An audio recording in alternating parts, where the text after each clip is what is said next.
Bonjour à tous, ravi de vous retrouver pour cette édition spéciale de Sénat 360, largement consacrée aux enjeux de ce grand débat national, alors que le lancement est prévu officiellement demain. Voici les titres. Emmanuel Macron invite les Français à débattre sans tabou. Dans une lettre, il propose un nouveau contrat pour la nation. Il n'y aura pas de questions interdites, promet le chef de l'État, qui met sur la table le thème de l'immigration, sans toucher à ce qu'il a fait depuis 20 mois. On en parle dans un instant. Les Français vont-ils participer à cette consultation? C'est le pari de l'exécutif pour sortir de la crise des Gilets jaunes. Car selon notre sondage exclusif Opinionway pour Public Sénat, si 87% des sondés ont entendu parler du grand débat, 52% n'ont pas l'intention d'y participer. Analyse à suivre. Et parmi les thèmes proposés aux Français, les questions institutionnelles ne sont pas en reste. Quel rôle pour le Sénat et le Conseil économique, social et environnemental? Faut-il les transformer? Et si oui, comment? Le débat dans cette édition. Et je vous rappelle que vous pouvez d'ailleurs réagir et commenter cette émission sur Twitter avec ce hashtag Sénat360. Pour m'accompagner cet après-midi, on retrouvera salle de conférence Alexandre Poussard qui fera réagir les sénateurs à ce grand débat dans un instant.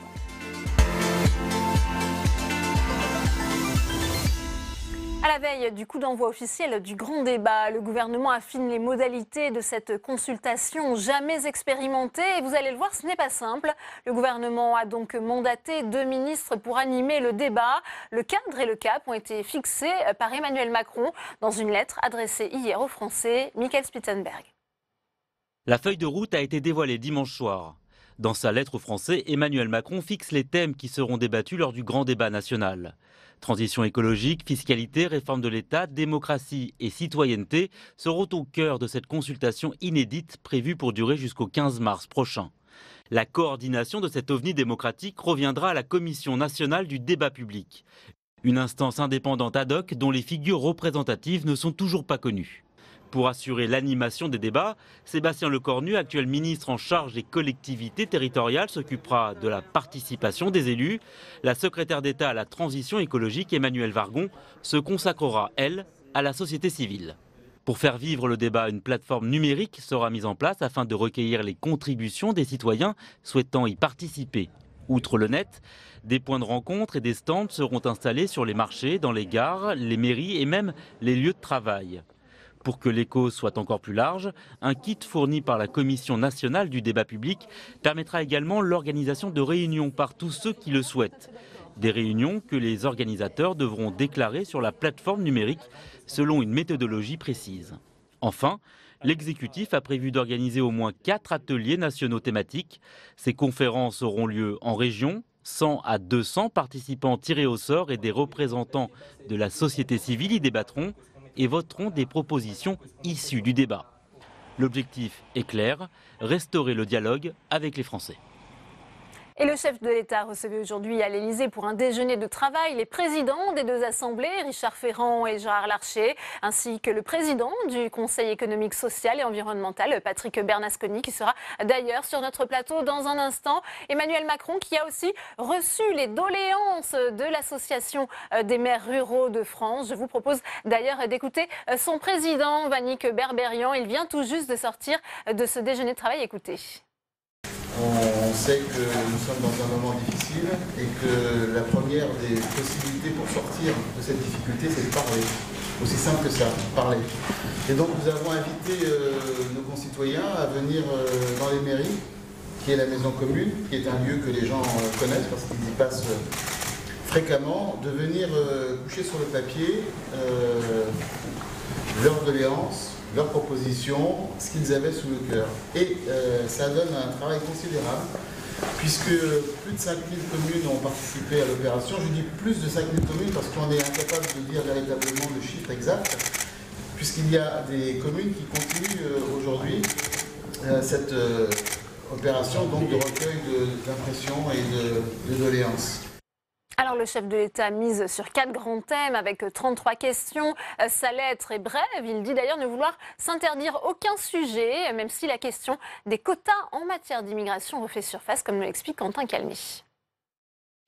6 pages, 35 questions proposées aux Français et plusieurs lignes rouges. Avec cette lettre, le chef de l'État dit souhaiter que le plus grand nombre de Français puissent participer à ce grand débat national.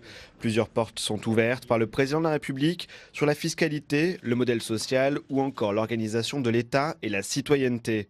Je souhaite que vous puissiez, au-delà de ces sujets que je vous propose, évoquer n'importe quel sujet concret dont vous auriez l'impression qu'il pourrait améliorer votre existence au quotidien. Mais pour autant, Emmanuel Macron écrit que cette grande consultation n'est ni une élection ni un référendum, même s'il se dit ouvert à la mise en place du RIC, le fameux référendum d'initiative citoyenne. Il en profite donc pour tracer plusieurs lignes rouges, comme sur l'ISF, sur lequel il n'entend pas revenir, malgré les demandes insistantes des Gilets jaunes. Nous ne reviendrons pas sur les mesures afin d'encourager l'investissement et faire que le travail paie davantage. Au passage, un thème que l'on pensait évacuer fait son retour lorsqu'Emmanuel Macron évoque l'immigration et la possibilité pour le Parlement de fixer des quotas annuels. En matière d'immigration, une fois nos obligations d'asile remplies, souhaitez-vous que nous puissions nous fixer des objectifs annuels définis par le Parlement ? Un format original, encore jamais utilisé par les présidents de la République en dehors des campagnes et qui interroge tant il ressemble à un programme électoral. Demain, dans l'heure, Emmanuel Macron entamera une série de déplacements pour lancer ce grand débat national, des déplacements qu'il entend multiplier pendant 2 mois.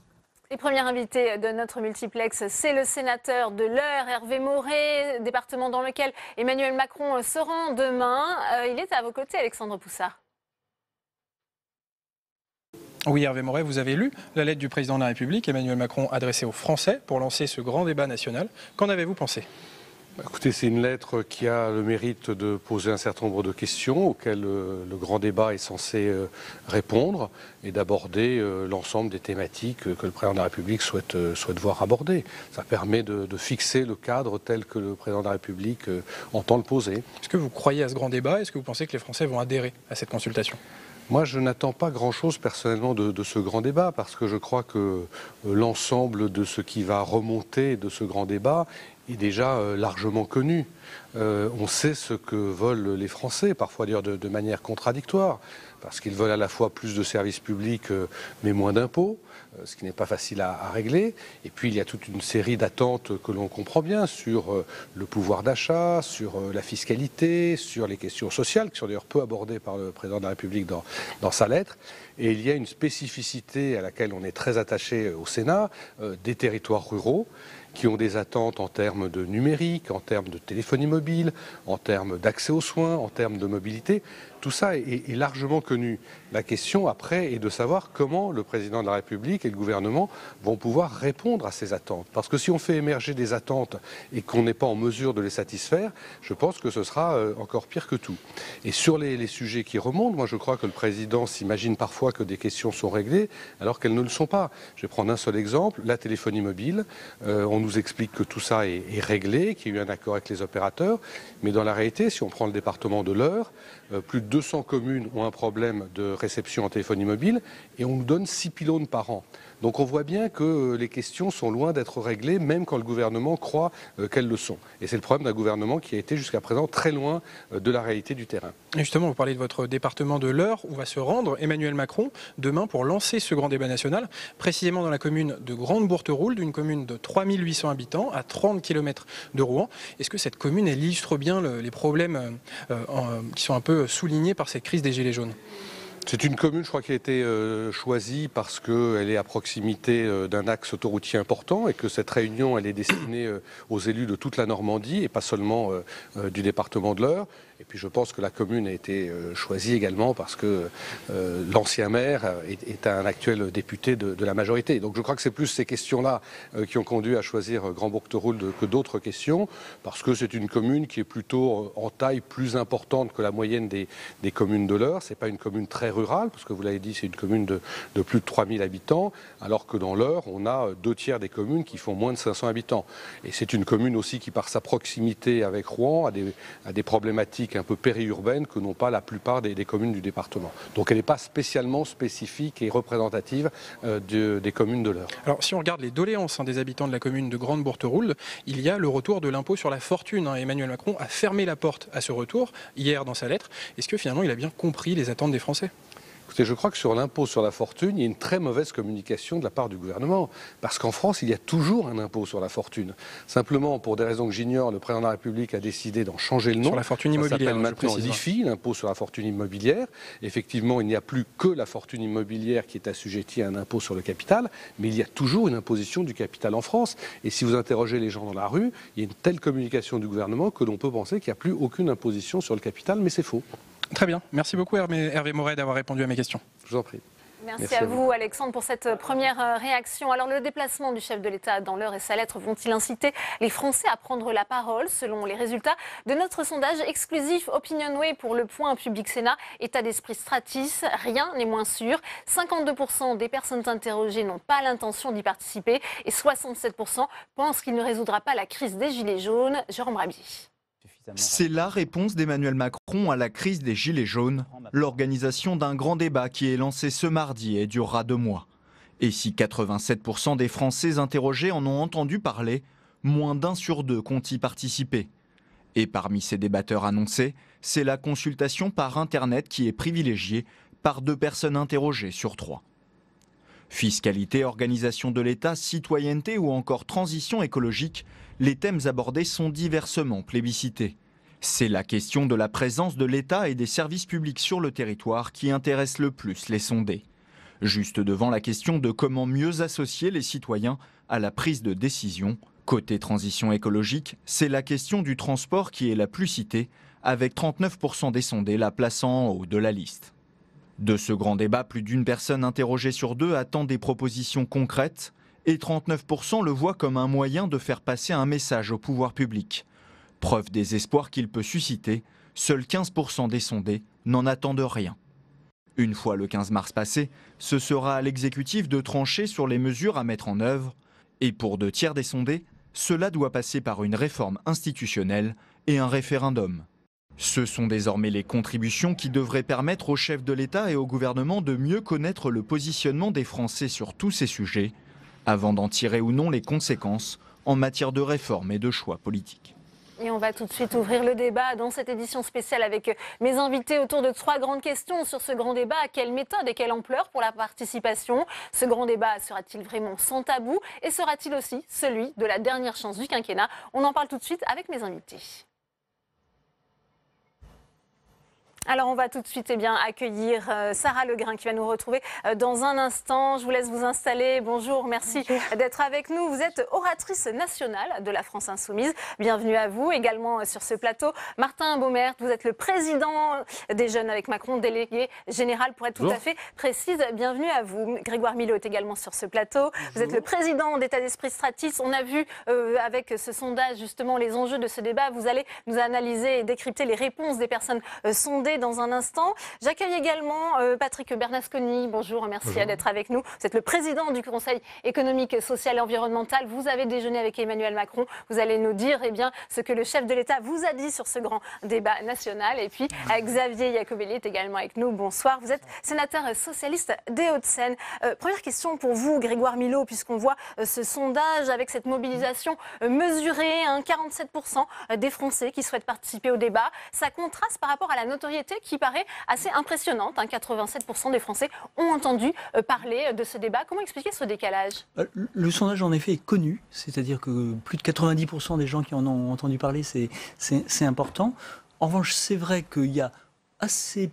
50%, c'est relativement faible, le nombre de personnes qui souhaitent y participer. Mais j'allais dire que si on en a 50%, c'est déjà pas mal. Et j'allais presque dire que c'est vrai que cette démarche engagée répond bien aux thématiques et aux sujets qui intéressent les personnes interrogées. C'est-à-dire qu'on leur demande, un des points qui ressort le plus fortement, c'est d'être plus et mieux associés à la décision publique. Or là, le gouvernement offre cette possibilité-là. Évidemment, tout dépend de la manière dont les choses vont se préparer et s'engager.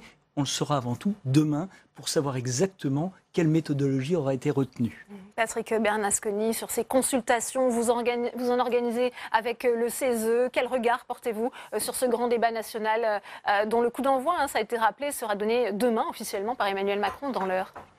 Le CESE va prendre toute sa place dans le grand débat. Nous avons d'ailleurs commencé nos travaux déjà depuis novembre. on a décidé de se saisir de ces sujets qui étaient portés par les Gilets jaunes. On voit bien qu'il y avait un certain nombre de thématiques sur lesquelles on est, autour du pouvoir d'achat, autour de la fiscalité, autour de la justice territoriale, autour de la justice sociale. Autant d'éléments de discussion qui font l'objet aujourd'hui, évidemment, du travail du CESE. Donc nous serons dans le débat avec, pour le coup, comme une institution doit le faire, c'est-à-dire en faisant des propositions concrètes, et on doit rendre une copie pour la 12 mars, c'est-à-dire justement pour permettre au final que le grand débat soit aussi alimenté par la réflexion de ce qu'est le CESE, à savoir les organisations, associations membres de ce pays. Est-ce que vous pensez que la lettre d'Emmanuel Macron est de nature à encourager les Français à participer à ce débat? On sait que la participation, ça sera une des clés de la réussite de ce grand débat. Bien sûr, mais si on en croit le sondage, et s'il y a vraiment 50% de Français à participer à ce débat, ça serait quand même une très très très large participation. Et donc on aura évidemment un ensemble de cahiers de doléances, il y aura évidemment derrière une synthèse à faire, et puis prioriser évidemment les actions. Et là, il y aura un certain nombre de décisions à prendre. Sarah Legrain, ce grand débat, selon donc notre sondage, il y a quand même une participation, une mobilisation mesurée, mais 47%, ce n'est pas une valeur à sous-estimer. Bon, on verra ce que ça donne, mais au chiffre de la participation, il y a aussi un autre chiffre qu'il faut associer, c'est celui du nombre de Français qui sont convaincus que ce débat ne changera pas la politique du président.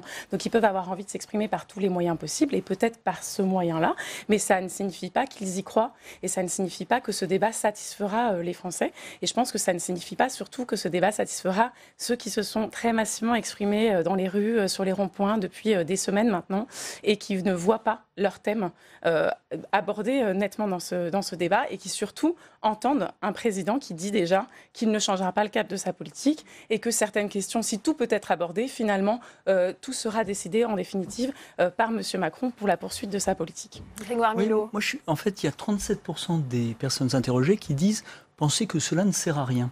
Et en fait, c'est particulièrement faible. Nous, dans les études qu'on a pu mener sur la concertation, en règle générale, c'est les 2 tiers des gens qui disent la concertation, ça ne sert à rien. Je suis un peu étonnée parce que pour le coup, j'avais vu un autre. Alors après, c'est toujours les guerres de sondage, mais j'ai vu un autre sondage qui disait plutôt, c'était, je crois, autour de 60-70% des Français qui disaient qu'ils pensaient que ça ne changerait pas dans le fond de la politique. C'est 67%, je crois. 67% des gens qui disent que de toute façon, ça ne fera pas bouger. C'est 37%. Ah, on a eu les mêmes informations, c'est quand même bizarre. Peut-être l'occasion de ressortir le nôtre. C'est 37%, ce qui me paraît pas énorme. Justement. Martin Baumer, ça veut dire que le débat n'est pas ficelé d'avance. Ça, c'est une des craintes, justement, des participants. Oui, bien sûr, mais je pense que le président était très clair dans sa lettre. Il a dit que tous les sujets étaient sur la table. Il a posé quelques premières questions, mais qui laissent la porte ouverte à d'autres. Contrairement à ce qu'il dit, je pense qu'il n'y a rien, il n'y a pas marqué on ne rouvrira pas tel et tel sujet. Simplement, le président, il se donne aussi le temps de voir si les mesures qui ont été mises en place fonctionnent. Certaines ont été mises en place très récemment, il faudra les évaluer, revenir dessus s'il faut, comme on s'y est déjà engagé. Et moi, je tiens à revenir sur le fait que je pense que les thèmes aujourd'hui sont très très bien cadrés. Moi, je suis allé sur des ronds-points à la rencontre des Gilets jaunes. J'avais mon numéro de téléphone aussi qui a été public pendant longtemps. J'ai été appelé pendant plusieurs semaines par des Gilets jaunes. Et ces problèmes-là remontent très souvent et je pense qu'ils sont bien encadrés dans les quatre problématiques qu'il y a. Parce que par exemple, sur la question du pouvoir d'achat, moi, dans la lettre de M. Macron, je ne vois pas grand-chose sur la question du pouvoir d'achat. Mais c'est la question de la fiscalité. Globalement, c'est quand même un angle très important de ce qui est reproché. Donc je pense que c'est une bonne occasion de l'aborder comme ça. Et puis, un dernier point, je pense qu'avant de se dire que ça ne répond pas aux bonnes questions, il faut déjà se saisir de cet outil. C'est quand même extraordinaire, dans la 5e, de reposer la question en cours de mandat, et bien vraiment, comment il faut que je réoriente mon action ? Ça fait, je pense, preuve d'humilité. Et 2, c'est quelque chose qui est assez inédit. Xavier Iacovelli, que disent les socialistes ici au Sénat, justement, sur ce grand débat? Ils sont prêts à y participer? Il y a déjà des propositions très concrètes qui ont été faites. Alors oui, il y a les socialistes et puis il y a Xavier Iacovelli, donc je me permettrai de parler en mon nom aujourd'hui. Effectivement, les socialistes sont favorables à ce débat. Ils seront très vigilants aussi sur la teneur des débats et l'impartialité aussi de ceux qui vont l'organiser. Parce que je rappelle quand même que ceux qui vont l'organiser, c'est quand même 2 ministres. Donc on peut se poser aussi la question sur l'impartialité, sur les mesures qui ont été mises en place depuis d'abord les maires 18 mois. Alors on en parlera des maires si vous voulez. Après le départ de Chantal Mais Janot, effectivement, moi, à titre personnel, je suis effectivement favorable à ce débat. Je pense que c'est indispensable de laisser la parole. Je suis un peu surpris juste qu'on soit obligé d'avoir 3 mois d'insurrection dans la rue pour se dire ça serait bien de demander l'avis aux Français. Je pense que c'est aussi de la responsabilité des élus, pas seulement du président. Le président, bien sûr, puisque on voit que la situation et l'attitude aussi du président depuis 18 mois a fait qu'on a senti les Français se soulever sur une injustice sociale. Mais c'est aussi aux élus, qu'ils soient locaux ou nationaux, d'être au quotidien à l'écoute des Français. Moi, je vous avoue que je n'ai pas attendu ni la colère de la rue, ni l'injonction présidentielle pour créer dès mon élection un conseil sénatorial qui était à l'écoute justement de tous les élus locaux et des citoyens. Maintenant, l'initiative est là, il faut quand même la saluer. L'initiative, elle est là, moi je la salue, je l'ai saluée dans mes vœux encore une fois samedi soir, donc je pense que c'est très bien, il faut le faire. Maintenant, moi, ce qui m'a dérangé, si vous voulez, dans la lettre du président Macron, c'est qu'en gros, rien n'est tabou avant que je vienne au pouvoir. Et puis, par contre, on ne bouge pas de tout ce que j'ai mis en place depuis 18 mois. Donc ça veut dire quoi? Tout est tabou. C'est-à-dire, pour moi, ce qui est tabou, c'est les acquis sociétaux, c'est les acquis sociaux, c'est les droits constitutionnels. Moi, si vous voulez, je ne vois pas comment est-ce qu'on peut remettre sur la table les sujets comme l'IVG, alors par exemple. Parce que Patrick Bernasconi, il y a eu cette question aussi sur les consultations organisées par le CESE, où il y a eu peut-être aussi une remise en cause demandée de la loi sur le mariage pour tous. Est-ce que vous pouvez nous expliquer? Alors nous, on a différents outils pour essayer justement de prendre le pouls de la population et de leurs préoccupations. Notre consultation, c'était avec ou sans gilet jaune, exprimez-vous. C'était donc une plateforme très ouverte et évidemment, chacun peut venir s'y exprimer, des lobbies comme des personnes indépendantes et qui souhaitent évidemment faire valoir telle ou telle préoccupation. Bon, une plateforme ouverte, c'est une plateforme ouverte. Chaque groupe de pression a tout à fait la possibilité de venir s'exprimer dessus et c'est légitime. Auparavant, ils allaient voir leurs députés, leurs sénateurs, ils lui faisaient la cour, ils lui expliquaient combien son idée était intéressante et puis ils essaient de lui vendre. Aujourd'hui, ils utilisent des outils modernes comme la plateforme. Il faut juste le savoir le décrypter, savoir peser ce qui relève d'un groupe d'influence, d'expression plus individuelle. Et bon, ça, ceux qui ont évidemment, le savoir-faire de ce type de plateforme savent très bien le faire, savent vraiment très très bien le faire. Ils savent très bien faire la différence, de dissocier les éléments qui sont intéressants des éléments qui sont plus de groupes de lobby qu'il faut respecter aussi. D'ailleurs, le meilleur moyen de limiter ce poids des lobbies, c'est de participer. C'est de participer largement. C'est vraiment le message. Alors nous, on avait un vrai inconvénient parce que comme on voulait derrière avoir un travail de fond pour pouvoir faire des propositions, on avait décidé d'encadrer dans le temps la plateforme, ce qui a quand même quelque peu limité cette participation. C'est dommage, parce que c'est sûr que ça aurait pu permettre une expression un peu plus large. On peut le regretter, en même temps, si on veut rendre une copie en heure et en temps par rapport au grand débat, on n'avait pas trop d'autres solutions. Mais ceci dit, nous, on va un tout petit peu plus loin aujourd'hui, c'est-à-dire que pour pouvoir nous ouvrir davantage, on vient de mettre en place, on les a accueillis vendredi et samedi, au Conseil économique, social et environnemental, un groupe de citoyens tirés au sort. Et là, on a en place quasiment une commission miroir de notre commission qui travaille sur le sujet, à peu près du même nombre, et qui vont fonctionner évidemment par échange. C'est très très intéressant. Quand vous regardez la composition du groupe miroir, vous avez à l'intérieur à peu près la moitié de sympathisants gilets jaunes, quelques gilets jaunes. Ça va permettre de nourrir la réflexion. C'est une vraie nouveauté. Il y a peu d'institutions qui peuvent le faire. Je pense qu'il n'y a que nous qui pouvons faire ce type d'expérience, d'incorporer des citoyens au sein même des commissions de travail.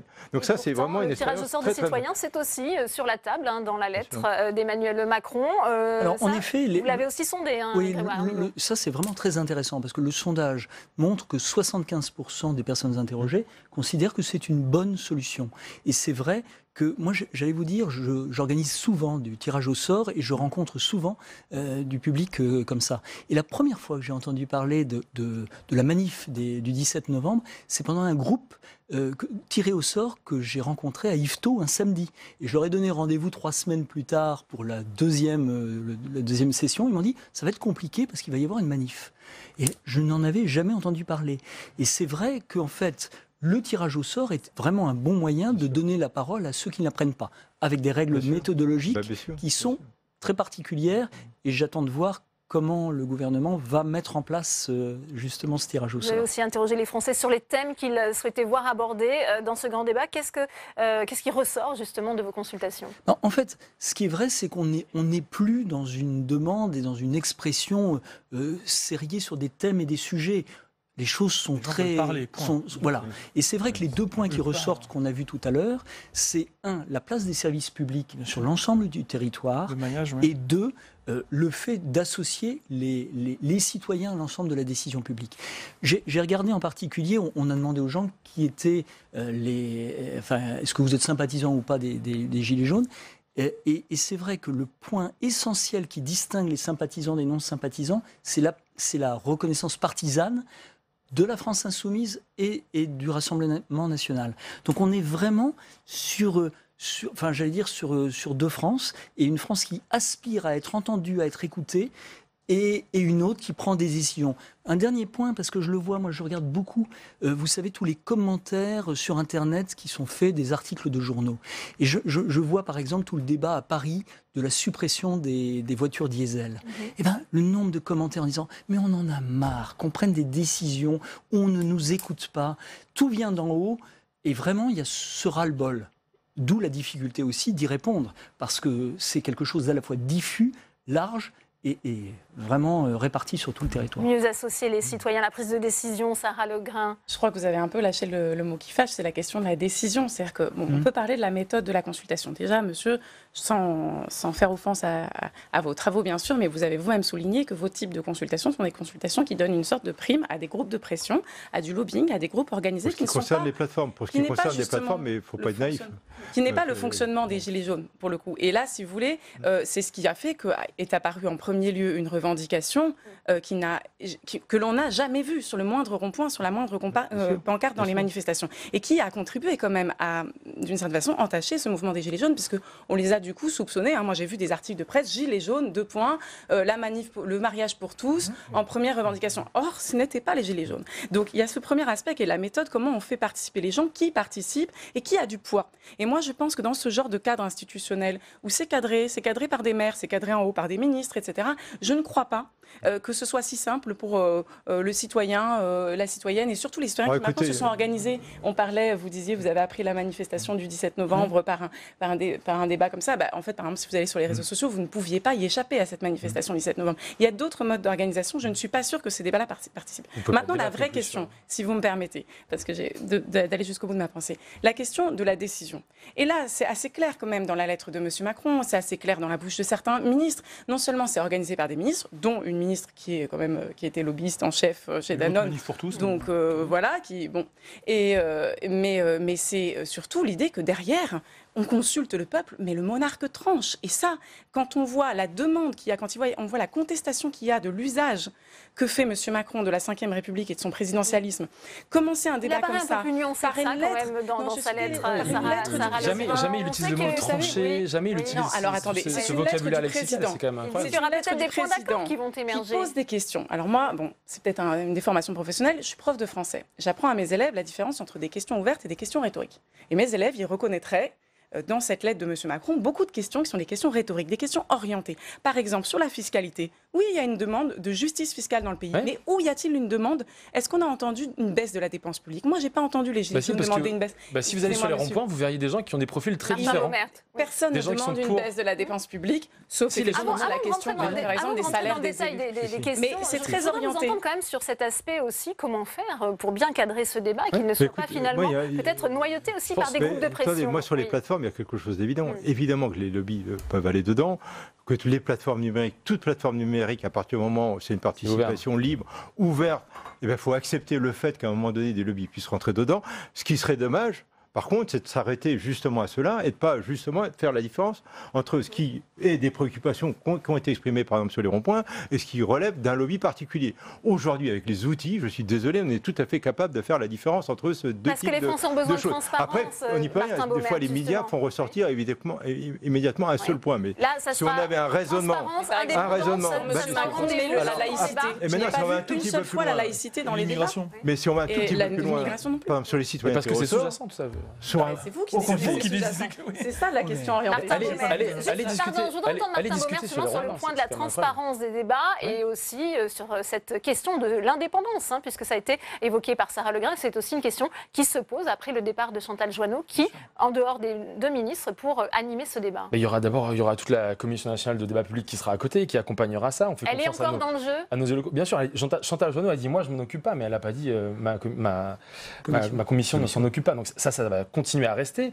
Ensuite, le président il a nommé 2 ministres pour accompagner ça, mais au cœur du débat, ça va être les maires, les élus locaux, les gens qui sur le terrain font ça.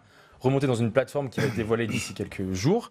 Et il faut faire confiance à ça. Et comme vous l'avez très bien dit, l'enjeu premier, c'est quand même, pour une fois, on donne la parole aux citoyens de manière massive. D'abord, il faut reprendre. Ça va fonctionner. Il va falloir que les Français aillent participer pour qu'ils puissent faire entendre leur avis. Et ensuite, mais c'est normal, comme disait tout à l'heure monsieur le sénateur, mais on n'a pas envie d'entendre que le rétablissement de la peine de mort doit arriver. Donc on a envie que le président tranche et dise ça c'est hors de question. Vous voyez, monsieur, jamais on reviendra là-dessus. Ça c'est orienté parce que vous parlez tout à fait. Si je peux répondre à parce que moi j'ai fait des rassemblements. J'ai fait des rassemblements comme ça. On a fait beaucoup de rassemblements. Et quand on creuse un petit peu, très vite ces questions arrivent. Et vaut mieux avoir la franchise. La franchise de l'ISF parce que c'est moi l'ISF je l'ai entendu beaucoup sur les ronds-points et bizarrement le président a dit dès le départ, avant même le débat, on ne reviendra pas sur l'ISF. Dans la politique politicienne. Pas du tout. Est-ce que les Français gagnaient mieux leur vie? C'est pas parce qu'on est contre vous qu'on est forcément politiciens. Est-ce que les Français gagnaient mieux leur vie au moment où il y avait l'ISF? Est-ce que le quotidien des gens qui souffrent aujourd'hui... Attendez, on est dans la justice fiscale. Les citoyens demandent de la justice fiscale. Aujourd'hui, la justice fiscale, effectivement, quand dans la même semaine, on supprime l'ISF pour les plus hauts revenus, qu'on baisse les APL et qu'on augmente la CSG pour les retraités, effectivement, je suis désolé de vous dire, et pourtant je suis d'accord sur un certain nombre de points, et je suis d'accord pour ce débat, mais on ne peut pas dire qu'il y a de la justice fiscale. On va corriger ce qui est faux. Grégoire Milot, peut-être avec vous avant de vous libérer. Méthodologiquement, on va corriger ce qu'il a dit qui est faux. Méthodologiquement, c'est vrai qu'un débat, c'est important que le maître d'ouvrage, que celui qui lance le débat, cadre les choses. Et que ce soit pour un projet d'investissement, un projet d'aménagement, un maire... Moi, ça ne me choque pas que ce soit cadré. Voilà. Donc, le fait que ce soit cadré, voilà. Après, ce qui est important, c'est le cadre, on le connaît. Et 2, ça n'empêche pas, évidemment, les citoyens de parler de l'ISF et autres. Je voudrais répondre sur la question des maires. La question des maires, parce que... On va avancer dans ce débat et je vais libérer et remercier Grégoire Milot. Merci de nous avoir accompagnés et de nous avoir donc analysé ce sondage, je rappelle. Et puis on va parler aussi des questions institutionnelles, puisqu'elles sont très présentes dans les propositions d'Emmanuel Macron. Il consacre un chapitre entier à la citoyenneté et il entend ouvrir le débat sur le rôle joué par le Sénat, mais aussi celui du CESE pour représenter les territoires et la société civile, tout en posant la question de leur transformation. Stéphane Amalian. Quel rôle nos assemblées, dont le Sénat et le Conseil économique, social et environnemental, doivent-elles jouer pour représenter nos territoires et la société civile? Faut-il les transformer et comment? Cette question revient régulièrement dans les revendications des Gilets jaunes. L'avenir de la Haute Assemblée a donc été évoqué dans la lettre d'Emmanuel Macron. Les sénateurs y voient une provocation et une manœuvre du chef de l'État. On a le sentiment qu'Emmanuel Macron veut détourner la colère ou le sentiment d'injustice qui traverse la France, qui occupe beaucoup de Français, si possible contre tout le monde sauf lui. Si le président de la République veut remettre en cause le mode d'élection ou le fonctionnement du Parlement, alors nous n'avons pas de raison de ne pas remettre en cause le mode d'élection et le fonctionnement de l'exécutif. Une mise en garde claire contre le chef de l'État partagée par le président de la commission des lois du Sénat, Philippe Bas, qui avait donné du fil à retordre à l'exécutif lors des auditions sur l'affaire Benalla. Le Parlement n'est pas assez puissant, les contre-pouvoirs pas assez forts, le contrôle sur le gouvernement insuffisant. Pour la gauche sénatoriale, même constat, le chef de l'État se sert d'une proposition très populaire pour, à terme, renforcer ses pouvoirs. Il est parti sur une rhétorique complètement démagogique. Les assemblées, le Sénat, les élus locaux, il les utilise pour le moment, mais il est clair que ce qu'il veut, c'est pouvoir s'appuyer sur ce débat pour revenir à l'attaque derrière sur les réformes institutionnelles. Une réforme institutionnelle pour l'heure mise en suspens. Dans les rangs du gouvernement, on temporise en affirmant que le Sénat a un rôle primordial. Vous connaissez mon attachement au Sénat, je pense qu'il a un rôle particulier pour porter la voix des territoires, porter la voix de l'aménagement du territoire. Et donc il faudra regarder quelles peuvent être les voies qu'on peut trouver pour renforcer cette place éminente, me semble-t-il. La suppression du Sénat est régulièrement revenue dans les cahiers de doléances mis à disposition dans les mairies depuis le 8 décembre. Ces cahiers serviront de support au grand débat national. Et Tam Trani nous a rejoint sur ce plateau. Bonsoir Tam, journaliste à Public Sénat, spécialiste des questions parlementaires. Est-ce que le Sénat est sur la sellette avec ce grand débat qui s'ouvre, Tam, puisque certains sénateurs, on vient de l'entendre, jugent que l'exécutif veut détourner l'attention sur le Sénat. Est-ce que le gouvernement, selon vous, a des raisons d'en vouloir au Sénat ? Eh bien, ce qui est certain, c'est que les relations entre le Sénat et l'exécutif, depuis le début du quinquennat d'Emmanuel Macron, eh bien, elles sont glaciales, elles sont très tendues. Ce n'est un secret pour personne. Alors, ça s'explique par un certain nombre de raisons. Tout d'abord, eh bien, la couleur politique de la Chambre. Ici, eh bien, la République en marche, c'est seulement une vingtaine de parlementaires. La Chambre est majoritairement à droite et détricote un certain nombre de textes du gouvernement, voire l'immense majorité. Le Sénat, justement, eh bien, s'est montré très ferme, par exemple, sur une réforme qui n'a toujours pas abouti, la réforme institutionnelle et constitutionnelle. Sur cette dernière, d'ailleurs, eh bien, l'accord du Sénat est indispensable. Résultat, eh bien, l'exécutif juge que le Sénat, sur cette affaire, est un véritable empêcheur de tourner en rond. Plus sobrement, Gérard Larcher lui parle de contre-pouvoir. Ça s'est vu aussi sur d'autres thèmes, puisque le Sénat est aussi chambre des territoires, notamment des territoires ruraux. C'est opposé par exemple aux 80 km/h ou encore à l'augmentation pluriannuelle de la taxe carbone, et cela dès l'année dernière. Enfin, eh bien, cerise sur le gâteau, on en a parlé à l'instant, l'affaire Benalla. Là, l'exécutif a ouvertement accusé les sénateurs de la commission d'enquête d'instrumentaliser de façon politique cette affaire. Mais il n'y a pas eu besoin d'attendre le quinquennat d'Emmanuel Macron pour que l'on propose de réformer le Sénat. Et oui, parmi les derniers exemples en date, on peut retenir le rapport Bartolone-Vinocq d'octobre 2015 sur l'avenir des institutions. Claude Bartolone était alors président socialiste de l'Assemblée nationale, et il y avait également l'historien Michel Vinocq. Alors, à l'époque, le rapport préconise déjà la réduction du nombre de parlementaires pour que les députés passent à 400 au lieu de 577 aujourd'hui et les sénateurs à 200 au lieu de 348. Mais surtout, le rapport préconise la fusion du Sénat et du Conseil économique, social et environnemental, le CESE, tout en niant d'ailleurs diminuer le rôle du Sénat. Reste que le rapport propose de limiter la compétence législative du Sénat pour orienter le travail sénatorial vers l'évaluation et le contrôle. Et vous êtes d'ailleurs aperçu d'un point qui était passé relativement inaperçu à l'époque. Et oui, en réalisant le rapport pour préparer cette chronique, j'ai vu que le rapport préconisait aussi à l'époque que le Sénat ne puisse pas bloquer une révision constitutionnelle. Voilà ce qu'on peut lire.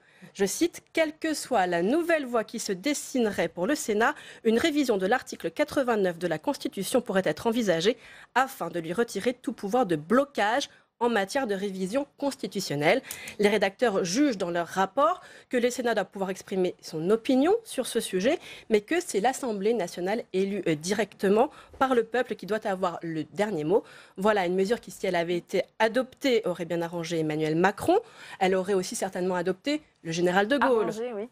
par exemple, qui, je le rappelle, voulait faire du Sénat une pure chambre consultative, cela dès 1969, l'avait proposé par référendum. À l'époque, il avait échoué et tout le monde connaît la suite. Merci à vous, Tam. Ça ne va pas manquer de faire réagir mes invités dans un instant. Mais avant cela, vous savez, c'est le principe de cette émission. On retourne salle des conférences avec vous, Alexandre Poussard, avec le sénateur socialiste du Loiret, Jean-Pierre Sueur. C'est à vous. Oui, Jean-Pierre Sueur, Emmanuel Macron, dans sa lettre, pose la question du rôle du Sénat. Est-ce que, selon vous, il faut réformer le Sénat ? Mais il faut d'abord rétablir l'équilibre entre les institutions de la Ve République. Vous voyez bien que l'exécutif est complètement valorisé de manière excessive au détriment du Parlement. Alors, ce qu'il faut, c'est renforcer les pouvoirs du Parlement. Et il y a 2 assemblées dans le Parlement. Mais vous savez que dans toutes les grandes démocraties du monde, il y a 2 assemblées dans le Parlement. Pourquoi ? Parce que s'il n'y en a qu'une, il n'y a pas de navette, il n'y a pas de jeu, il n'y a pas 2 lectures du même texte. Or, la loi, elle s'applique à tous les Français. Ça veut dire que chaque mot de la loi doit être pesé et sous-pesé, ce qui, depuis des décennies, et même depuis très longtemps, vous savez, le Sénat, il a été créé en 1799 dans cette salle où je vous parle. Donc, quand même, ça fait longtemps que ça dure. Eh bien, il y a le jeu, le travail commun entre l'Assemblée nationale et le Sénat. Et le Sénat, dans l'histoire, et encore actuellement, vous savez bien qu'il bénéficie d'une grande indépendance d'esprit. Regardez, en ce moment, on a une commission d'enquête sur l'affaire Benalla. Eh bien, à l'Assemblée nationale, la commission d'enquête, elle a explosé en vol, parce que tout simplement, la majorité de cette commission n'avait pas l'indépendance d'esprit que nous avons ici au Sénat. Donc, il est très important qu'il y ait deux assemblées et que les pouvoirs, les prérogatives de ces deux assemblées soient renforcés.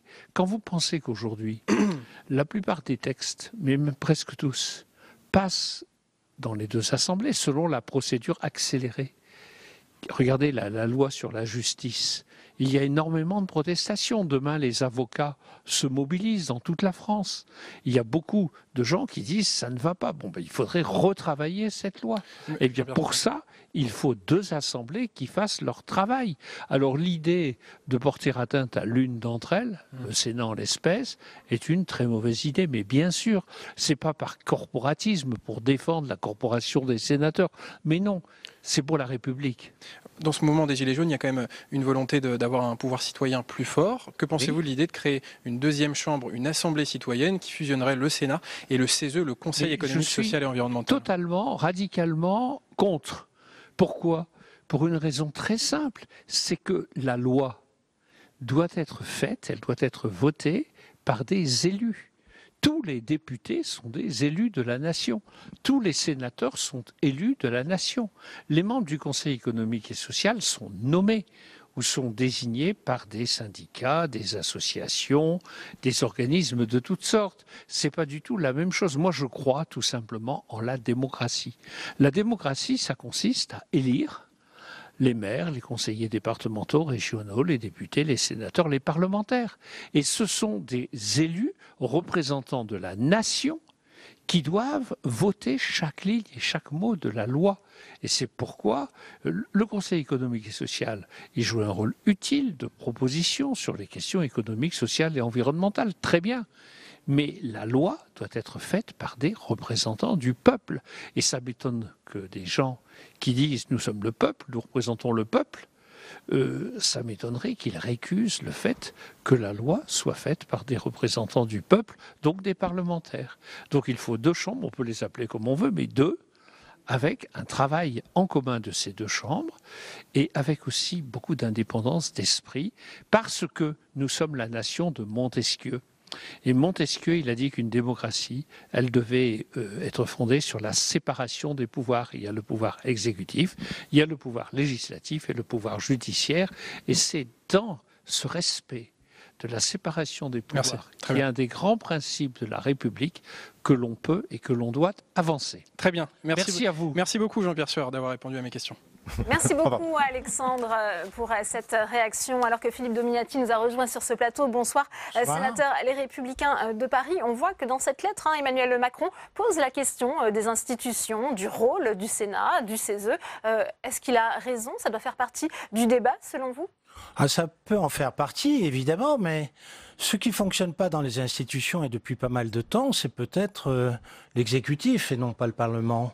Parce que moi, je constate que sur les 8 présidents que nous avons eus sous la Ve République, 7 d'entre eux ont eu des problèmes importants avec leurs concitoyens. Alors, il est facile de parler du dysfonctionnement ou de trouver des solutions pour améliorer le travail parlementaire, mais il serait bon aussi que l'on puisse, à l'occasion de ce grand débat, de parler du dysfonctionnement de l'exécutif, parce qu'on s'aperçoit très rapidement que dans notre pays, lorsqu'un nouveau président est élu, très rapidement après, 12 mois, 15 mois après, c'était le cas pour Nicolas Sarkozy, c'était le cas pour François Hollande, c'était le cas pratiquement pour tous les présidents, sauf le président Pompidou, à avoir des aveux flagrants de la part de l'opinion publique, soit à l'occasion d'élections législatives, soit la suppression du Sénat, c'est une revendication que l'on a pu entendre sur les ronds-points portés par les Gilets jaunes. La suppression du Sénat, c'est de savoir si dans ce pays, il faut une chambre ou deux chambres. Presque toutes les grandes démocraties ont deux chambres pour une raison très simple, c'est que l'une se fait en même temps que l'élection présidentielle et l'autre permet d'être un contre-pouvoir. Aux États-Unis, à mi-mandat, vous avez des élections parlementaires qui permettent éventuellement de rééquilibrer. Le Sénat est la seule institution, je dirais, de contrôle actuel du gouvernement et d'opposition à la majorité présidentielle, puisque l'Assemblée nationale est d'une coloration qu'on pourrait qualifier, alors je ne sais pas si on peut la qualifier de bleu horizon, mais totalement aux mains du président de la République. Xavier Iacovelli. Oui, juste, moi je voudrais revenir 3 secondes sur la Commission nationale du débat public qui quand même aujourd'hui a sorti un rapport et qui a annoncé qu'elle n'était plus saisie de ce grand débat national. Donc on parlait tout à l'heure de l'impartialité qui était assurée par cette commission, c'est plus le cas. Chantal Joanneau vient de faire un tweet en ce sens. Pour revenir sur la suppression du Sénat, je pense qu'il y a 2 choses. D'une, nous, au Sénat, c'est vrai qu'on ne dépend pas du président de la République. Donc en fait, on n'est pas lié au bon vouloir du président. Il ne peut pas nous dissoudre et notre élection ne correspond pas à l'élection présidentielle. C'est vrai que depuis le quinquennat de 2002, la version du calendrier, on a une Assemblée nationale qui est de toute façon aux couleurs du président, à la couleur du président. Donc on a un vrai problème de contre-pouvoir, ils dépendent complètement, leur élection dépend du président de la République, et donc, en gros, l'exécutif a le pouvoir sur le législatif au niveau de l'Assemblée nationale. Donc le Sénat a son importance parce qu'elle corrige, quelle que soit la majorité présidentielle, elle corrige souvent les excentricités de l'Assemblée nationale et le bon vouloir du président de la République, quelle que soit l'étiquette politique, encore une fois. Et donc je pense qu'un contre-pouvoir est important, quel que soit le président. Mais une deuxième chose, moi je pense que l'importance aussi, et ça c'est notre responsabilité de sénateurs, enfin de sénatrices et de sénateurs, c'est qu'on ne communique pas assez auprès des citoyens. Puisque nos électeurs directs sont les grands électeurs et les élus. Donc on part du principe qu'on ne communique pas auprès des citoyens puisque ce n'est pas nos électeurs. Sauf que du coup, les citoyens se rendent compte que ils se disent le Sénat ça ne sert à rien puisqu'on ne sait pas ce qu'ils font. Et donc je pense que c'est tout un changement de mentalité que les élus du Sénat doivent changer et communiquer auprès des citoyens. Et Public Sénat fait partie de cette, on va dire, démocratisation du travail parlementaire et des sénateurs, mais c'est aussi notre responsabilité. Quant à la suppression, vraiment, je pense que c'est plus un danger pour la démocratie plutôt qu'autre chose. Suppression, voire fusion avec le CESE, Tam Tranuy le rappelait, ça fait plusieurs fois que cette proposition est sur la table. Patrick Bernasconi, faut-il justement transformer le CESE? C'est la question qu'Emmanuel Macron pose. Il y a 2 questions. Fusionner les 2 assemblées me paraît absurde, puisque les uns sont élus et sont évidemment les représentants pour l'Assemblée nationale du concept de nation, et pour les autres, les représentants des territoires, mais ils sont élus, ils ont la vocation à faire la loi, à écrire la loi, et ça c'est un point important. Et puis à côté, vous avez ce qu'on appelle la démocratie participative, là il faut relire un peu Tocqueville, c'est-à-dire ce qu'on appelle la société civile organisée, qui représente vraiment la société civile, en fait, et là elle a un rôle à jouer, consultatif, en fait, et c'est ça qui est intéressant, c'est-à-dire elle est en complémentarité des 2 autres assemblées. En fait, il n'y a pas un sujet sur les outils qui existent, qui ont amené une certaine stabilité pour moi de la Ve République. Il y a peut-être un sujet sur l'utilisation qui en est faite. Et oui, donc du coup, il faut à ce moment-là peut-être regarder comment est utilisé le CESE. Parfois, on se plaint évidemment d'une non-reprise du CESE parce qu'à mon avis, dans le jeu institutionnel actuel, on ne permet pas à cette institution de jouer pleinement son rôle. Et donc, il faudrait pouvoir la replacer de façon à ce qu'elle puisse produire un travail qui soit davantage écouté et repris. Moi, je vous rappelle qu'au CESE, quand même, aujourd'hui, vous avez présent les 80 plus grandes organisations de ce pays. Ça va évidemment de toutes les organisations patronales qu'on connaît bien, aux organisations syndicales, mais aussi toute la galaxie du mouvement associatif. Vous avez ATD Quart Monde, vous avez la Croix-Rouge, vous avez derrière les mouvements associatifs. Avec une réforme déjà en cours, Patrick Bernasconi. Déjà, à l'heure actuelle. Mais ce qui va être proposé, évidemment, ce serait de trouver les moyens pour qu'on puisse mieux fonctionner, à mon avis, en complémentarité des 2 autres assemblées, et évidemment, peut-être aussi faire en sorte que le CESE soit beaucoup plus ouvert qu'il ne l'est aujourd'hui sur le citoyen. Donc il faut demain, à mon avis, que le CESE devienne un véritable incubateur de démocratie, qu'on puisse tester au CESE tous ces nouveaux outils de démocratie sans mettre en danger les autres institutions. Sarah Legrain, sur ces questions institutionnelles. Ça faisait partie aussi du programme de Jean-Luc Mélenchon. J'aimerais replacer justement ces questions dans leur contexte politique, parce que vous n'êtes pas sans savoir qu'il y a eu une proposition de réforme des institutions par M. Macron, par le gouvernement, et que cette réforme a précisément été repoussée pour cause d'affaires Benalla. Bon. Et de commissions parlementaires, y compris au Sénat. On s'est rendu compte à cette occasion que les parlements pouvaient avoir leur utilité. Donc, moi, ce débat-là, le fait de faire surgir ce débat-là, moi, ça confirme mon impression qu'en réalité, le grand débat qui est censé être la réponse à la colère des Gilets jaunes qui s'expriment dans le pays est en fait une façon pour M. Macron de remettre sur la table ses propositions. D'ailleurs, on a dit que finalement, c'était la question de la baisse des impôts et des dépenses publiques, et quelque part là, il remet ses recettes. Et ça, une de ses recettes, c'est moins de parlementarisme et plus de présidentialisme. Alors, ce n'est pas pour rien qu'on a beaucoup entendu dans le pays on en pense qu'on veut sur le plan institutionnel, mais qu'on a beaucoup entendu le slogan Macron démission. Ça dit quelque chose du rapport de la population à cette fonction présidentielle qui a été en plus extrêmement mise en avant par M. Macron, qui a quand même osé aller dire qu'il vienne me chercher en faisant référence au fait que finalement il était l'ultime responsable de la situation dans le pays. Et en tant qu'ultime responsable, il a concentré sur lui les pouvoirs. Et quand il explique qu'on fera plus de démocratie avec moins de parlementaires, ou quand il s'en prend au Sénat, mais sous l'angle, parce que nous aurions des choses à dire sur la question du bicamérisme ou pas, mais ça c'est des questions, si vous voulez, à la limite d'une certaine façon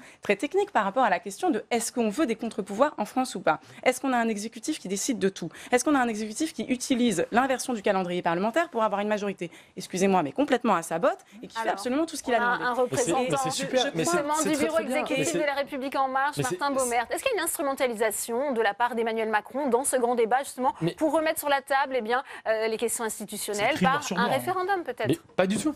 Ce qui est en train d'être fait aujourd'hui, tout ce que vous dites là, mais allez-y, bon sang, passez à l'action, allez débattre. Allez mettre. Par contre, votre mépris, vous pouvez le garder pour vous. C'est pas du mépris. Je vous ai pas attendu. Je vous invite. Je vous ai pas attendu, monsieur, pour débattre avec mes concitoyens. Je vous ai pas attendu pour aller dans toutes les manifestations. Il y a un lieu assez inédit qui est créé qui est proposé par le président, qui va être géré son indépendance par un comité de garant à côté, qui va être nommé, etc. Il y a quelque chose d'assez inédit dans le pays aussi, des ronds-points, avec des gens qui s'expriment et des cahiers de ça peut être un chiffon rouge aussi auprès des parlementaires et notamment du Sénat sur justement mise en garde en cas de blocage institutionnel. On passe par référendum. On a entendu le président Macron pour aller parler avec les concitoyens, quoi. Enfin, allez-y, Martin. Le grand débat, on a l'impression que c'est la solution miracle à tout. Il y a aussi un autre truc qui s'appelle les urnes. C'est très pratique en démocratie. Ça permet de revérifier avec quoi le peuple est d'accord. Martin Baumert, et ensuite on continuera les réactions des sénateurs. On débat de ce que vous avez fait depuis 18 mois. Or, c'est ce qui met tout le monde en colère dans le pays, monsieur. Personne n'est d'accord autour de cette table. Sur le débat, mais allons-y, mais je veux dire, mais allons profiter de celui avec nos concitoyens, parce que là, je sais, on n'est pas exact. Monsieur, si je peux pointer une contradiction, vous pouvez pas dire. Si, je peux dire. On a été élu il y a un an et demi. Oui. Depuis, les politiques qui sont menées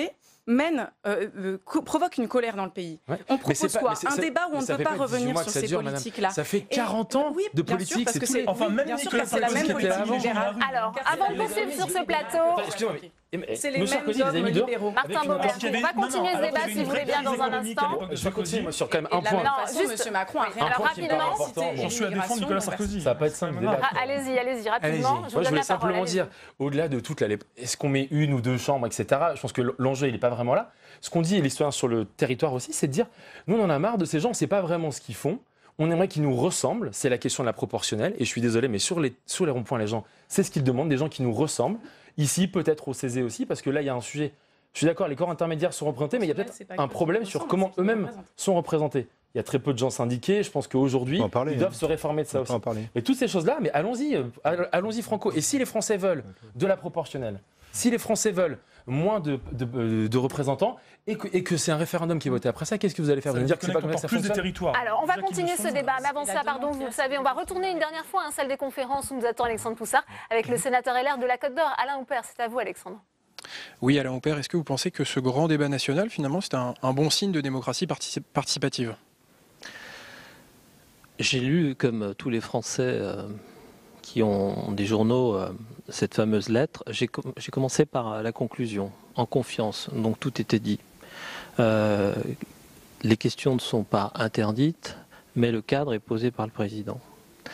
Que veulent les Français? Les Français qui manifestent tous les samedis, Français pauvres, parce que c'est la première fois qu'on manifeste le samedi, en général c'est en jour de semaine, pendant qu'on travaille, ces Français, ils veulent le retour aux urnes. Ils ne veulent pas de débat. Et moi je préfère un retour aux urnes, parce que les urnes, elles parlent vrai, alors qu'un débat, tout dépend de qui interprète le débat. De quelle manière voulez-vous ce retour aux urnes? Un référendum, une dissolution de l'Assemblée? Qu'importe.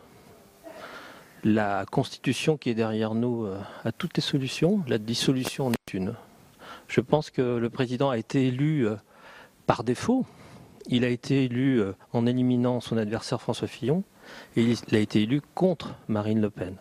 Il parle qu'il a été élu avec un projet. Non, il n'a pas été élu avec un projet. Il a été élu contre quelqu'un. Et ça, c'est le problème des élections qui sont contre le Front National ou contre les extrêmes, comme l'a vécu Jacques Chirac le 23 avril 2002. Donc pour vous, il faut réformer la Constitution, réformer les institutions pour les rendre plus démocratiques, c'est ce que vous dites? Je ne suis pas président de la République. Le président de la République propose une réforme des institutions, en particulier, il met sur le même plan le Sénat et le Conseil, le CESE, le président de la République n'aime pas le Sénat. Hein, c'est son aiguillon.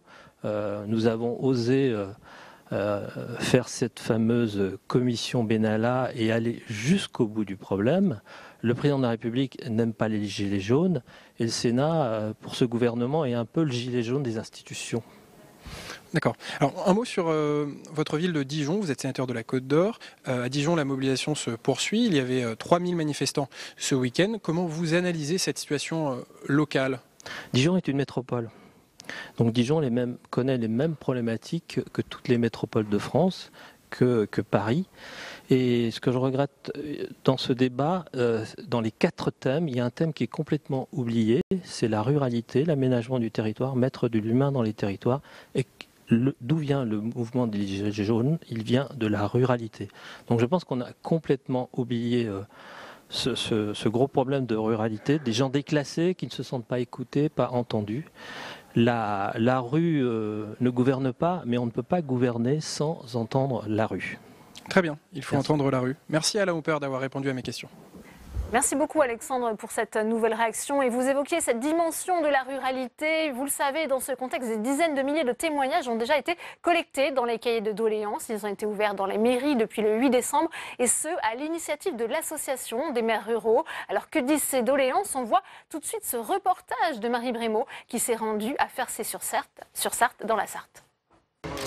Ils se sont donné rendez-vous pour remettre solennellement la parole de leurs administrés. Ces maires ruraux de la Sarthe ont remis au préfet 1600 doléances recueillies pendant plus d'un mois. Le job, ils le feront, j'espère en tout cas, derrière, et puis qu'ils feront remonter toutes ces informations. Et lorsqu'ils auront des choix politiques à faire dans l'avenir, ils pensent un peu aux ruraux. Car dans certains territoires, on se sent délaissé. Comme ici à Fercé-sur-Sarthe, un petit village de 600 habitants. On va avoir certainement un retour. On a candidaté au label de ville Internet. Dominique Dumont en est le maire depuis plus de 10 ans. Il a ouvert grand les portes de sa mairie. Au total, une quarantaine de doléances couchées sur le papier. L'expression de la colère, de la souffrance, mais aussi des souhaits pour l'avenir. Chacun doit pouvoir vivre de son travail et non survivre. Moins de TVA sur les produits de première nécessité, arrêter les augmentations à gogo, remettre l'ISF, donner plus de pouvoir de décision au peuple par le biais du référendum. Une catharsis nécessaire pour le premier élu de la ville. Notre rôle aussi, c'est de peut-être servir de défouloir en termes pour l'apaisement, des choses pour que les moins extrêmes puissent avoir le sentiment d'être écoutés. Car ceux qui sont venus en mairie sont bien souvent les plus silencieux, ceux qui ne font pas de bruit, ceux qui ne font pas de vagues. C'est le cas de Régis et Maryse, tous deux retraités. Au fil des années, ils ont vu les commerces et les services de proximité disparaître. Nos doléances concernent un peu notre vie de ruraux, où effectivement on a l'impression que les choses s'éloignent de nous, que les mairies ont de moins en moins de pouvoir et un tas de choses, et il faut aller plus loin. Ils ont longuement réfléchi avant d'aller porter leurs doléances. On s'ouvre aussi, on ouvre nos idées, c'est un peu aussi notre cœur. Hein. Donc voilà, c'est ce que j'entends par là. On dit tout haut ce que l'on pense tout bas d'habitude. Et qu'on ne dirait pas forcément dans la rue comme ça. Que ce soit au travers de ces cahiers de doléances ou via le grand débat national, le maire reste optimiste et veut croire à la construction d'un nouveau contrat de société. On n'a pas le choix que de se mettre autour de la table et de réfléchir ensemble à ce qu'on veut, ce que soit notre pays demain, notre modèle de société, quelque chose, voilà, qu'une équité s'installe, que ce fossé qui se creuse en permanence depuis des années arrête et puis qu'on le recomble avec des bonnes idées et puis qu'on arrive à avancer. Je pense qu'on ne peut pas se passer de cette étape-là. Mais attention, il met en garde. Si à l'issue de ce débat, des actes ne venaient pas traduire la parole des Français, ce serait un terrible échec pour notre démocratie. Philippe Dominati, ça vous fait réagir, ce reportage de Marie Brémaud? On voit souvent ces personnes, elle le disait elle-même, silencieuses, qui prennent la parole. Qu'est-ce que ça dit de l'état du pays? Souvent, c'est ce qu'on appelle la majorité silencieuse. Dans une réaction comme celle-là, cette réaction, elle provient du clivage qu'il y a entre l'exécutif et la grande masse de nos concitoyens qui attendaient autre chose. Bon, ce qui m'étonne, c'est 15 mois après une élection majeure, le grand débat, il a lieu normalement aux présidentielles et aux législatives.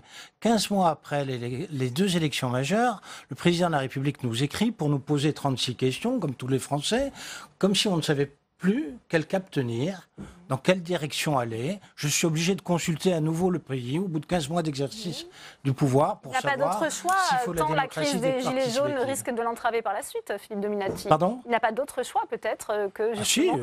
Père l'a dit, il y a la dissolution de l'Assemblée nationale. Si on pense que l'Assemblée nationale ne représente plus le peuple, il faut dissoudre l'Assemblée nationale. En tout cas, essayer d'établir un autre dialogue avec ses concitoyens en faisant reporter sur les maires et les maires ruraux des problématiques qui dépassent bien souvent, je dirais, le stade de la commune, c'est en réalité prendre un subterfuge pour dévier, gagner du temps. Qu'est-ce qui va ressortir au bout de quelques mois ? On parlait de référendum sur le Sénat éventuellement. Pourquoi pas ? Parce que c'est vrai qu'il y a une insatisfaction. Moi, je suis de ceux qui pensent qu'avec 2 chambres, il faut plus de pouvoir pour le Sénat et contrebalancer peut-être en dehors des affaires budgétaires l'Assemblée nationale qui a trop de pouvoir et un trop grand déséquilibre entre les 2 chambres. Mais le général de Gaulle a fait un référendum sur le Sénat. Il y a eu un référendum, il a été désavoué, il est parti. Le monde a changé. Le monde a changé depuis 1969. Donc, je dirais, il faut se rappeler quand même que la question a été posée au peuple français par un président de la République qui est parti parce qu'il n'a pas été écouté par le peuple français. C'est le débat de la dernière chance. Sur l'exemple quand même du référendum, entre 1969 et aujourd'hui, pas mal de choses ont changé autour de nous. Je ne pense pas qu'on puisse redire la décision qui a été prise par les Français en 1969 sera la même aujourd'hui si un jour il y a un référendum. Je pense que là où je suis très d'accord avec ce qui vient d'être montré là, c'est que le diagnostic est bon. Ça fait 40 ans qu'on abandonne là les ruraux, qu'on a enlevé des services publics, qu'on a enlevé des choses comme ça, etc. Nous, on arrive au pouvoir. On est ceux qui arrivent. Hein. On n'est pas ceux qui étaient là. On a proposé, par exemple... Si vous y étiez là aussi. On a proposé, dans une autre majorité, mais vous étiez là. Moi, j'étais pas là, donc je n'ai pas vraiment de compte à rendre. Donc, en fait, on est en train de relancer, par exemple, les hôpitaux de proximité dans ces territoires-là.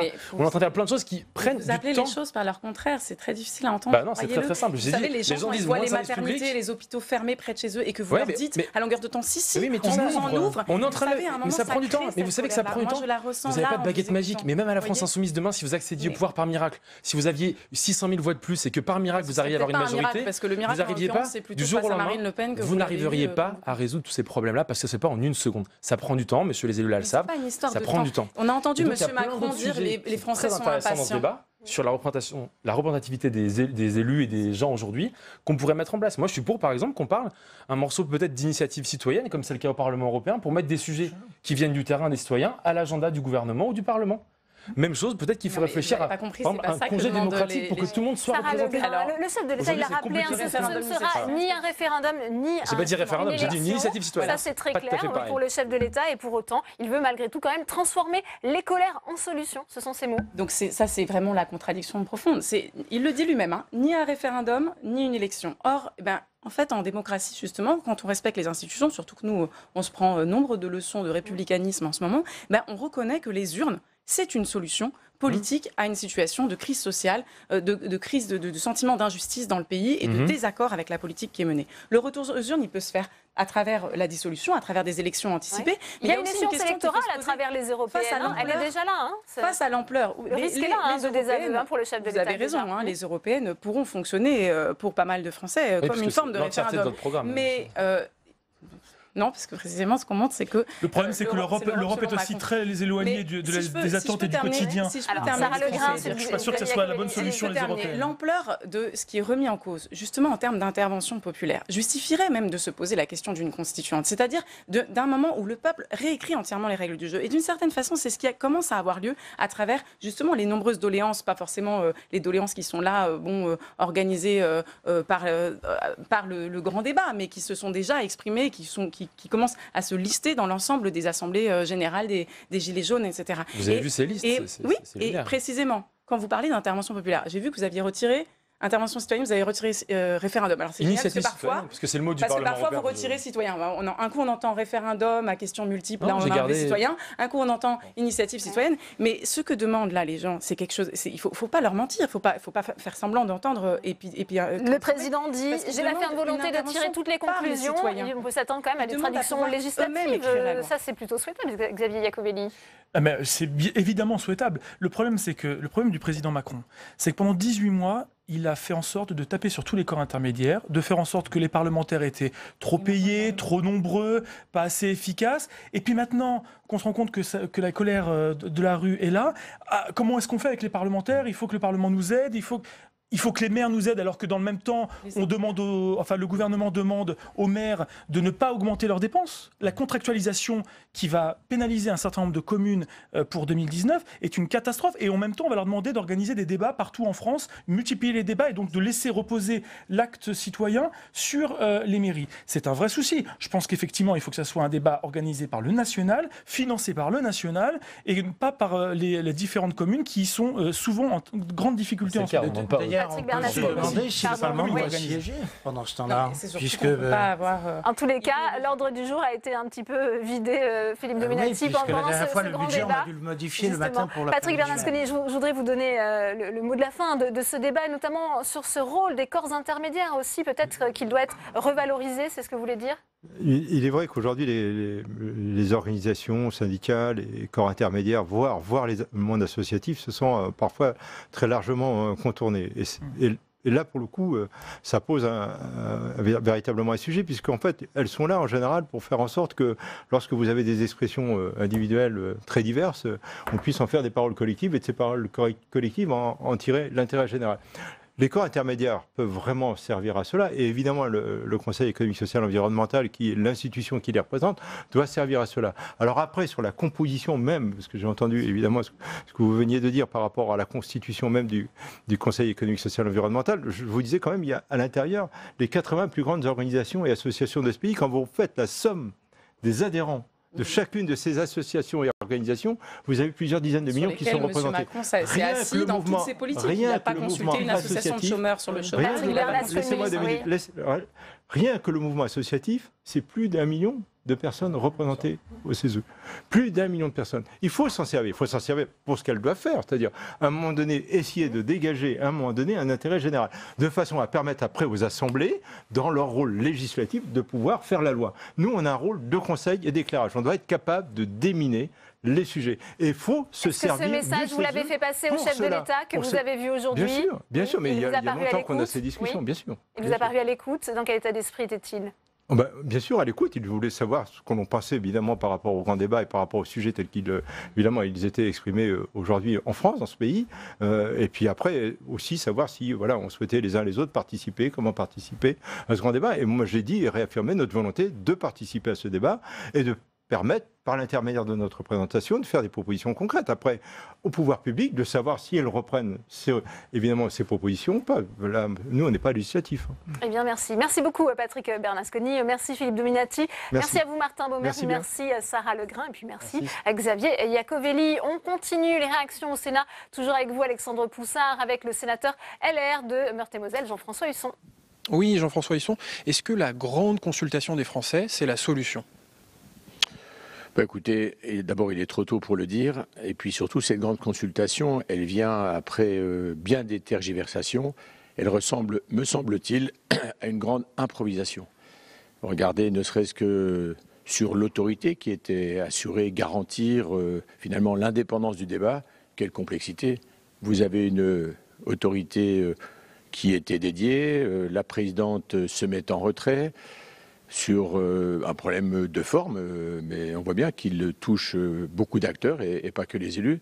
Et aujourd'hui, si j'ai bien compris, il y aurait un quatuor dont pour moitié 2 membres du gouvernement. Donc vous êtes indépendant, mais on met des ministres. C'est quand même compliqué d'être jugé parti. Et je vais vous dire, ce qui me paraît, moi, particulièrement aujourd'hui inquiétant, c'est ce que me disent les Français que je rencontre, et ils sont nombreux au vœu. Il y a une formule qui revient en permanence, c'est tout ça, c'est compliqué, est-ce qu'on va en sortir et comment? Voilà la vraie question aujourd'hui qui doit nous interroger. Alors, dans notre sondage OpinionWay, 2 tiers des Français veulent que ce grand débat débouche sur une réforme des institutions par référendum. Est-ce que c'est l'issue de sortie? Ben écoutez, ça voudrait dire que c'est pire que l'arroseur arrosé. Parce que finalement, il y a 18 mois, les Français, dans un contexte tout à fait inédit d'une élection présidentielle qui avait vu surgir presque de nulle part un candidat devenant président de la République sans être investi par aucun parti. Finalement, parfois on dénonce du populisme. Est-ce que ce n'était pas une forme de populisme chic? Parce que nous avions, nous, un candidat qui avait eu du mal de se déplacer, on le sait, dans la rue, à la rencontre des Français. Et puis, pendant un an, Emmanuel Macron, finalement, il planait, il marchait sur l'eau. Et tout ça s'est effondré. J'ai eu l'occasion de dire, le roi est nu aujourd'hui. Et justement, demain, il va s'adresser aux maires dans le département de l'Eure. Il ne va pas visiblement être en contact direct avec les Français. Est-ce qu'il a perdu prise avec ses citoyens? Je pense que pour lui, la relation est compliquée avec les Français.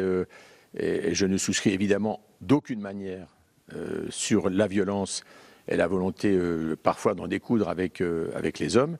Mais là encore, quel retournement de situation. Les maires plutôt méprisés par le pouvoir depuis un certain temps, et ça ne s'est pas arrangé depuis l'arrivée d'Emmanuel Macron. Le président de la République qui refuse de venir rencontrer les maires là où ils sont dans leur congrès annuel Porte de Versailles, alors qu'il avait pris un engagement.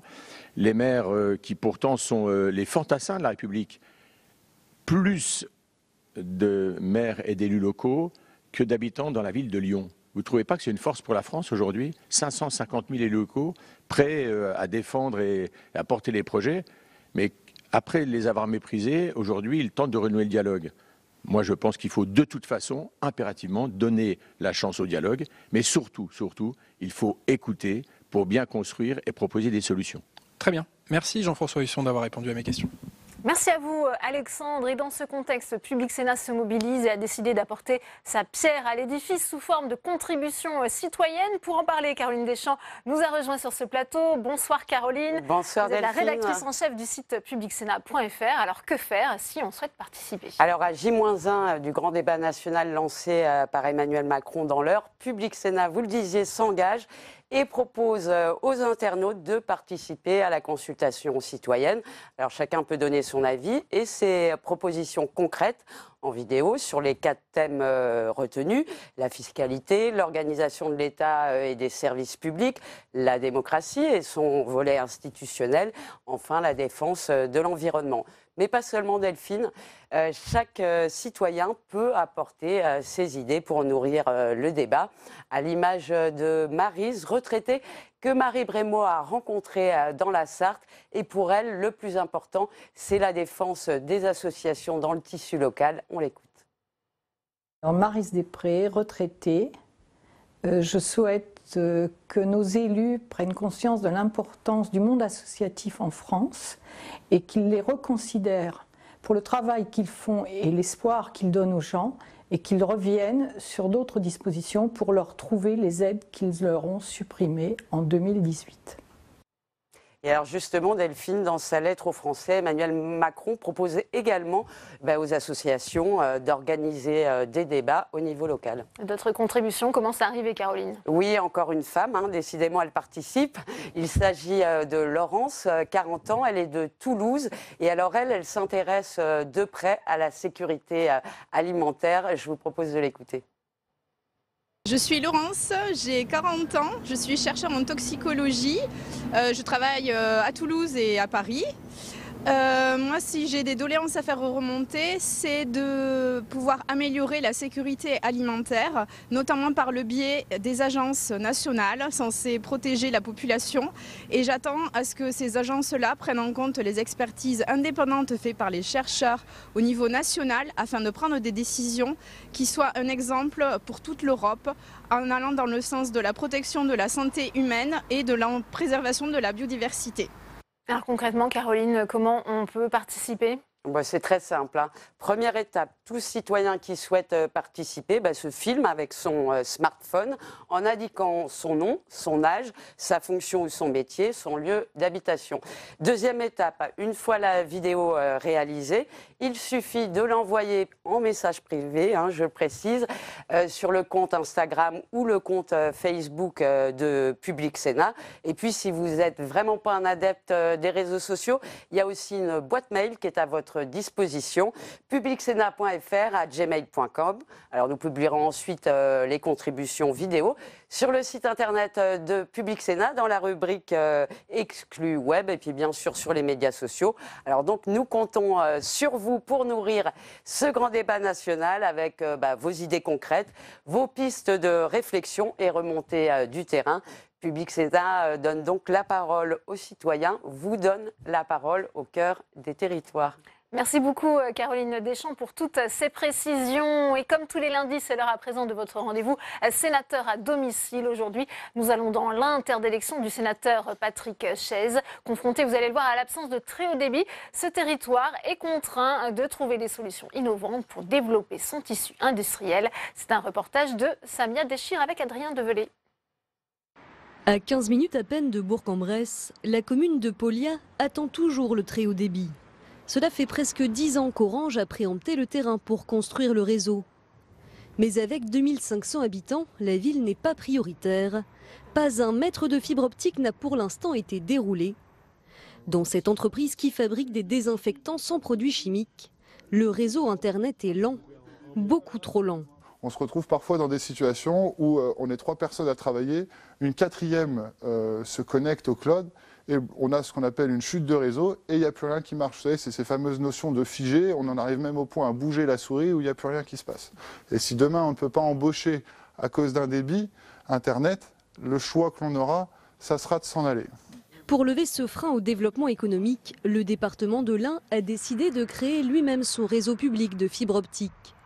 C'est le SIEA qui s'en charge, le syndicat qui regroupe toutes les communes de l'Ain. Avant de devenir sénateur, Patrick Chaize a longtemps dirigé cette structure. En gris, sur la carte, ce sont des opérateurs privés. En revanche, sur toutes les autres communes, 300 000 foyers seront, voire plus, seront connectés au très haut débit. Le SIEA construit et entretient le réseau très haut débit qu'il loue ensuite aux fournisseurs d'accès à Internet. Lancée en 2007, l'opération doit permettre d'équiper tout le département en fibre optique d'ici 2021. C'est clairement un territoire où les opérateurs privés n'ont pas fait la démarche immédiatement de déployer une infrastructure très haut débit. Et c'est la raison pour laquelle le SIEA a décidé de s'engager dans ce projet. Un projet qui a permis d'amener la fibre optique à Civrieux dès 2010. 4 ans plus tard, ce data center ouvrait ses portes. Tout ce que vous avez là, c'est une grosse partie, c'est le cloud. Le cloud, c'est quoi? Le stockage. Ici, la puissance serveur. Et en haut, la sécurité et le réseau. L'intérêt data center, c'est de proposer un service qui soit directement hébergé. Et sans la fibre, l'accès à l'information qui en plus est de plus en plus lourde, de plus en plus nombreuse, de plus en plus volumineuse dans les entreprises, sans la fibre, elle est impossible. Sur un coût total de 600 000 €, le département a touché 90 000 € de l'État. Une subvention obtenue dans le cadre du plan France Très Haut Débit. Il prévoit une enveloppe de 3,3 milliards d'euros pour aider les collectivités à développer leur réseau. Mais toute l'enveloppe a été distribuée sans veiller à sa répartition géographique. On va avoir une couverture du territoire qui va être hétérogène. Pourquoi? Tout simplement parce que, comme dans le département de l'Ain, par exemple, le choix qui a été fait par la collectivité, c'est d'aller au 100%. Tout de suite. Et d'autres collectivités sont parties sur des projets où le taux de couverture sera que de 40 ou 50%. Ce qui veut dire que 50% de leur territoire ne sera pas couvert par la fibre optique et donc n'aura pas accès au très haut débit. Dans ces territoires-là, le risque est que des investissements comme celui-là ne puissent pas se faire. Et donc qu'on ait une vraie fracture numérique entre les territoires couverts par la fibre optique et ceux qui ne le sont pas. L'objectif du plan France Très Haut Débit, couvrir 80% du territoire français d'ici 2022, sera bien atteint, mais avec de fortes disparités selon les régions. Aucune rallonge budgétaire n'est pour l'instant prévue pour équiper les zones les moins bien dotées. Et Patrick Chaise nous a rejoint sur ce plateau. Bonsoir, vous êtes sénateur LR de l'Ain. On découvre à travers ce reportage que le très haut débit en France, c'est loin d'être le cas partout. C'est l'occasion de faire un point justement sur ce plan lancé par le gouvernement. Vous avez des doutes quant à son exécution d'ici 2022 ?